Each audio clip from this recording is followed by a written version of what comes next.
Voilà, moi j'ai un caractère un peu impétueux, je réagis très vite au quart de tour comme on réagissait quand j'étais enfant avec les miens. Et je sais que Lydie c'était totalement différent. Elle prenait le temps de la réflexion, elle était beaucoup plus sage probablement dans ses réactions. Et du coup, à chaque fois parce qu'évidemment quand on a un adolescent plus des filles qui oui, vont on va dire deux mots, tout n'a pas été simple tous les matins. Non, ça n'a pas été simple. Bah oui, d'abord parce que Harold, il faisait un peu les 400 coups à ce moment-là. Leur douleur était telle que il voulait à la fois ne pas me créer de problèmes et à la fois il ne pouvait pas s'empêcher d'en créer aussi.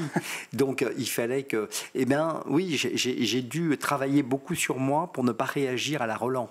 J'ai dû réagir à la Roland Lydie. Parfois, si je puis me permettre, il y a un tantinet d'exagération aussi quand même. Je pense à un passage où vous appelez Lydie, où les mannes de Lydie à la rescousse quand les choses se compliquent, par exemple avec Harold, qui est quand même très doué pour faire un peu tout et n'importe quoi, il faut le dire.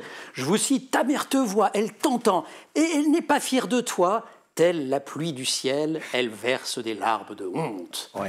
Des fois, oui, parfois je vais un peu loin.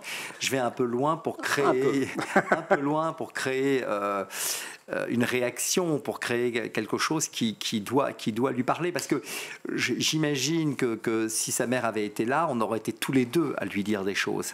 Là, j'étais le seul à lui dire, donc j'ai la parole. Alors, j'abuse probablement un peu de cette parole. Je pense que Lydie n'aurait jamais que vous aimez bien. Oui, et puis je pense que parfois il faut exagérer le trait pour que les enfants comprennent quelque chose. Oui.